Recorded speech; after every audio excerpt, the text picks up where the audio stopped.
पाहतोय पाटणामध्ये आपण गेलोय। बिहारच्या पाटणामधली ही दृश्य या ठिकाणची बीपीएससी परीक्षा रद्द करावी यासाठी विद्यार्थ्यांनी विराट मोर्चा काढलाय। त्याची ही थेट दृश्य आपण साम टीव्हीच्या माध्यमातून पाहू शकताय। बिहारमधील पाटण्यामध्ये विद्यार्थी संघटनेने हा मोर्चा काढलाय।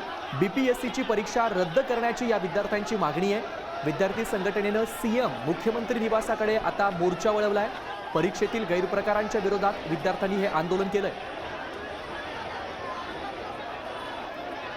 बिहारच्या पाटण्यामधली ही थेट दृश्य आपण साम टीव्हीच्या माध्यमातून बघतोय। या ठिकाणची बिहारमधली जी बीपीएससी नावाची परीक्षा आहे ती रद्द करण्याची मागणी या विद्यार्थ्यांनी केली आहे आणि या मागणीसाठी या विद्यार्थ्यांनी विराट मोर्चा या ठिकाणी काढलाय।